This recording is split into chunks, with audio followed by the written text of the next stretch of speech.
We have voicemails, Ian. We do. Go to anchor.fm/CU podcast. You leave us a voicemail. You try to keep it short and sweet, and I'll love you forever. And yeah, we don't have a friend that checks in anymore, but the compilation Volume 2 is going up later this week, and then Volume 3 will be out from our pal Joey Freeze. So here's the first one. Hey guys, Eric from Wisconsin here. Hey, Eric. Just wanted to get your guys' thoughts on Dr. Fate, seeing as he's going to be coming up in the new movie Black Adam, played by Pierce Brosnan. Thanks, guys. Yes, Zaddy Pierce Brosnan playing Dr. Fate, looking cute. Wow. What? That could be fun. Yeah, he's got like a full goatee. Like, yeah. I don't know much about Dr. Fate. Frank loves the character. Yeah, I don't know. I know about him is from like one of the DC fighting games. It goes back to it's a Golden Age character. Yep. It was in the, I think, Justice Society before the League, I believe. We're literally talking early 40s there with like Hawkman. It's like, I think before even like Batman might have been in it. I don't forget. Anyway, I think Hawkman's in Black Adam as well. There's an interesting sort of cast with that. I'm looking forward to the Black Adam movie a little bit. I mean, I'll go see it. I think The Rock is a fun actor. He does his part well. It's like him and Cena. It's like these guys might be the new action guys, even though they're both getting up there. There's no action star under like 45 that's like established. It's kind of like weird. Yeah, you're right. Jason Statham's like over 50. Yep. There's no one that's coming like filled in that in when you think about that. Yeah, it's really weird. Right. We need some youngins. I'm almost 45. Yeah, I don't know much about Dr. Fate though. Frank loves him. Frank's like, yeah, find me some Dr. Fate. I'm like, yeah, Frank, I'm gonna be your personal shopper. I used to personal shop for Frank every year. Look at the trade paperbacks for his stuff. Find him like he wanted the pre-Robin Batman that first like year and a half. And I had to find him those and stuff like that. But it's like this year, first of all, there weren't a lot of trade paperbacks. But I'm not spending 3 hours looking for stuff where like Andre and Dan would be like, come on, let's get going. They're too nice to say that, but they'd be thinking that. Hey, it's Toy. I've really been digging Ian's horror portions of the podcast. You guys should talk about Return of the Living Dead, one of my favorites. I watched it In 2 Kentucky, nights ago. 2 clerks at a medical supply company accidentally break a canister open that contains a strange gas. The gas causes a refrigerated corpse to spring to life. They dismember the corpse and try to burn the remains with the help of a neo-Nazi mortician. I'm not kidding. The smoke causes acid rain to fall back down on a cemetery where a punk nudist and her friends are partying. Before you can say, wow, Kentucky sure sounds more exciting than I remember, hundreds of dead people are leaping out of the graves ready to party. It was written and directed by Dan O'Bannon, the guy who wrote Alien. I would love to hear your thoughts. Thank you. Well, you just gave the whole plot synopsis, but I've seen parts of it on TV. I remember now. I remember the punk concert part of it. Fantastic fucking movie. So it's an offshoot series where they're the comedy version of the zombies from the 80s. Basically he was allowed to use Living Dead. Romero chose Dead after they argued about the direction they wanted the movies to go in, and then it kind of splits off from there. But yes, I almost talked about it in the intro because after working in a horror movie booth all weekend, I wanted to watch because a lot of the stuff there was a bit of merchandise that was Return of the Living Dead. One of the big popular things we sold that weekend was a t-shirt with Tarman's face on it. Tarman is the standout zombie from that movie who's like walking around the medical supply facility yelling brains the whole time. Fucking great movie. And the sequel is good too. After that, you can ignore it. Pat, I just finished watching the intro for episode 322. I remember that one. And I'd like to know why you wanted to murder someone at the Atlanta, Georgia airport. Does he want to tell a story? I should tell it. Honk, honk. Okay. Pat sneezed in a bathroom and the janitor made fun of him. Well, it wasn't just that. It was the lead up. It was coming. I was miserably exhausted. Was that the end of 2019? Well, yeah, because I didn't go to that many conventions last year. It must have been 3 years ago. Yeah, I guess. I think I was coming back from Syracuse. Syracuse is a rough flight. Was it Syracuse? It was a rough. Either way, it was a rough flight with a layover, where I had to arrive somewhere really early in the morning, coming somewhere, or coming back. I forget. Either way, I was like miserable. I was tired, and it was like so late. I think it was early in the morning coming back. It might have been coming back because I was so tired. So I go to the Georgia airport of Atlanta. I've only been there a couple of times, and it was like, well, I go to the bathroom there, and it's empty. There's just a custodian. This guy probably I want to say he's probably 60, there, just like, you know, he's got his mop or whatever, and he's just like there and he's cleaning up. And I mean, I am feeling exhausted. I'm probably a little sick. I'm like stumbling around. That's how bad I am. I do believe you came back slightly. I believe you came back slightly sick. Yeah. So I was not in good shape from everything. And then, you know, I do a little pee pee, and then I go and I usually blow my nose. And I honk when I blow my nose. I want to do a force. So I go, and so then I throw out the thing, and then without looking at me, the guy just goes, ha ha. And then I stop. I look, I go, what? Excuse me, sir? And he just went, ha ha. He did it again.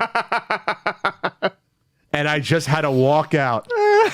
I did not want to get into confrontation and potentially strangle someone with a roll of toilet paper in an airport in Georgia. Did not want to do that. Hey guys, this is Duffy from Louisville, Kentucky. If you could get high with one video game character, who would it be and why? Thanks. What was getting high with the video game character? Oh, getting high with a video game character? I'd get high with Kirby. Of course you would, Ian. Of course you would. Hey, Pat and Ian. Big fan of the show. I hope this isn't too much of a loaded question, but here I go. About a month ago, Chris Bors released Season 6 of his series, The Irate Gamer with commentary. I'm sure it was fun. At the beginning, he talks about being approached by a higher power in the YouTube gaming scene. He doesn't delve into what exactly they were asking of him, but he does say that he rejected their offer.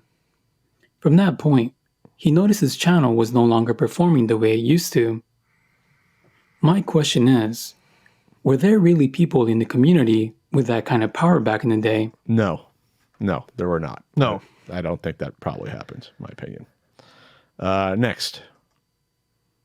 Hey, Pat and Ian. Good finally talking to you guys, as I've been watching since the very first episode.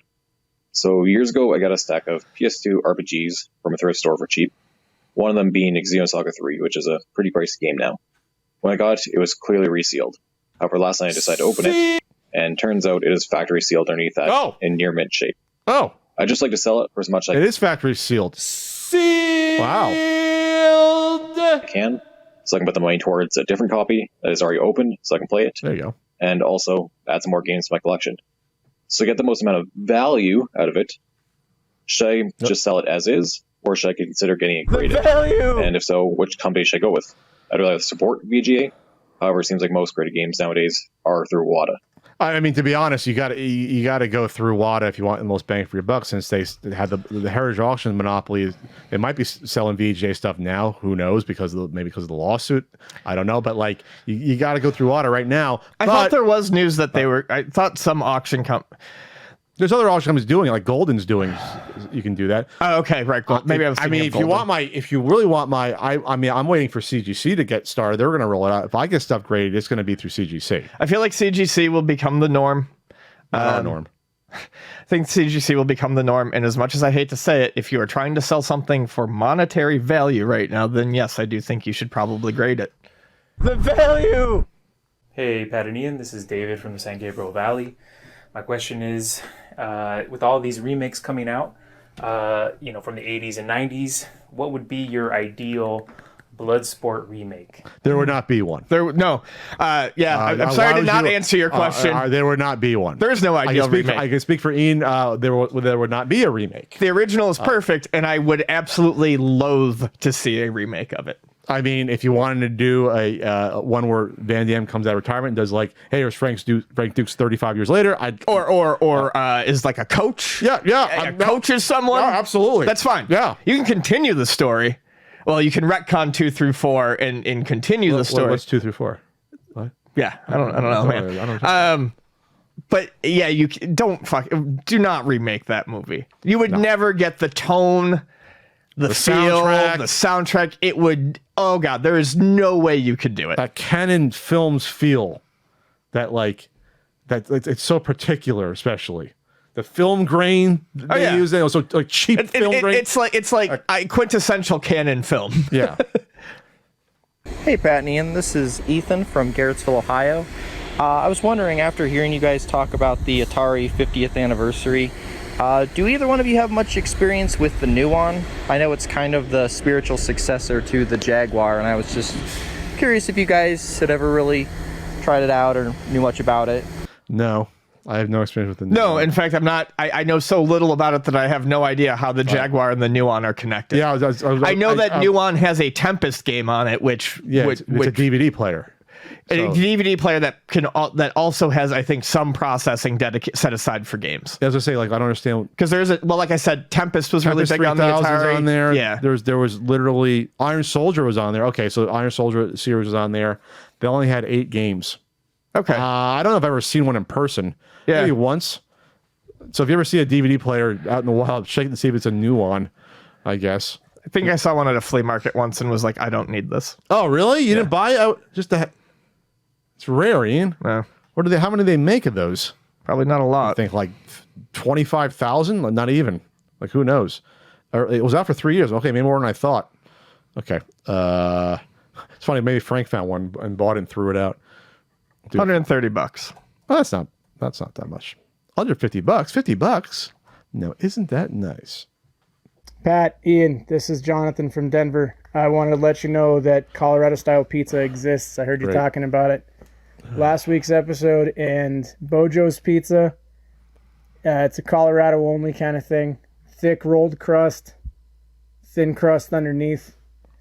A lot of toppings. Toppings go up as high as the crust is rolled, which is like 1.5 inches. It's not deep dish, so don't be thinking it's Chicago style because it totally doesn't suck.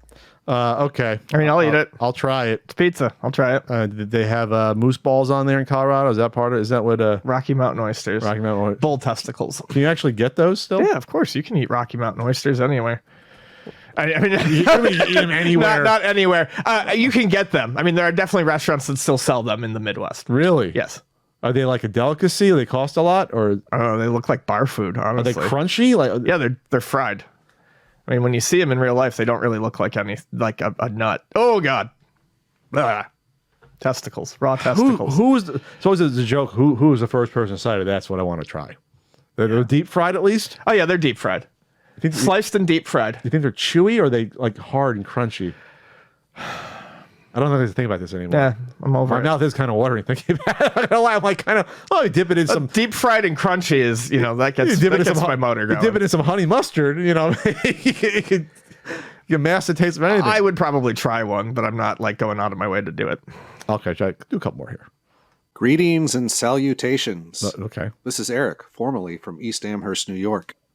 Okay. I'm requesting some advice.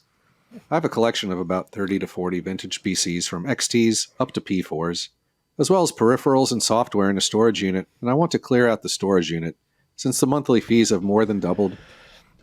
How would you recommend safely selling off a collection directly out of a storage unit, or would you at all? I have no idea. Thanks, guys. I mean, like you're talking bulky PC towers that are tough to move. I have no advice. You have to find like a computer collecting group on Facebook. Someone want to come in person and pick it up. Wish I could help you, but I've got really no advice on that. That's a tough one. Bulky stuff, the PCs weigh like 20, 30 pounds. Stuff. Hey, Pat, it's Daryl from Buffalo again. Time to ask that really hard question. What do you prefer more, the NES or the Super NES? All right, guys, have a good day. Hope to see you soon. We spoke about this before. As a curiosity and a more interesting library, the NES is a far more interesting library. The NES is the winner for me, for that reason. Because there's so much weird, kooky stuff on it. People throwing shit at the wall and seeing what sticks. Not even on just the unlicensed. Unlicensed, obviously, but there's even licensed stuff that's weird. Plenty of licensed stuff that's weird. I'm not even thinking unlicensed, and of course, when you go unlicensed, it gets crazy too. And the Super Nintendo, obviously, the average game is a lot better. If the average game on the NES is like 2.5, like the average, Super Nintendo is probably 3 to 3.5 because the games are just more polished in general. There's no broken games. Besides Pit Fighter, half star, according to certain Super Nintendo guidebook. But it's boring. It's almost like it's like sanitized in a way a little bit, some of it, because of that. Yes, it does feel, it feels like a sanitized system. But obviously it's a great system. But they're different things. Do you want to check in with another semi-favorite? Maybe? Sure. Hey, Pat. Hey, Ian. It's Foxandra from New Jersey. Well, from New Jersey, but no longer in New Jersey. That's personal information, however, and not the reason I'm calling in. You guys were talking about people saying retro games suck, and you thought maybe the younger kids aren't liking the old systems. From what I have heard from Zoomer colleagues of mine, apparently there's a lot of Zoomers all about the retro games, and in some circles, it's cool to be into them. So I am happy to report that the kids, as they say, are all right. All of the BS of AAA games you guys were talking about is annoying as hell, though. That's why I tend to play a ton of indie titles, as they're more likely to cater to my sensibilities, as well as be crafted with love on the account of them having smaller teams. This brings me to my question, though. Is it just me, or do some retro-inspired games look weird because the sprites are the same as they were in 4x3 games, but with the screens being 16:9, they look all odd? Not all of them, mind you. I just feel like some of them make the screen look busier than my voicemails. She didn't cut herself off there. No, Zisa just going to some sexual innuendo and having it cut off, and it didn't happen there. So I realize that there are younger people who like them. But it's like when we used to talk about when they would announce stuff for the Nintendo Online service. There are a lot of people who I think are kind of more starting. It's maybe that they're not into the older stuff, but they start later. Yeah, retro to them is more when they grew up with. So I get it. And then as far as the indie games go, there are some that really do the style properly, and then there are some that it's almost like there's too much attempt to adhere. I don't think it ever comes across as a full picture. So there are definitely some that I don't like the look of. So the particular question was when it's a 16:9 screen, but it's 4:3 style sprites. I'm trying to remember. So I mean, it's too busy because there's too much stuff on the screen. Right, because it's using the same scaling, but it's stretching it widescreen. So it's widescreen, so there's a lot more space, and there's too much. I have played stuff that has done that to me, where it's my eyes aren't used to it expanding to the full screen. Having it closer to a square than a rectangle. Yeah, easier to keep track of. Oh, that makes sense. I might keep that in mind for the future.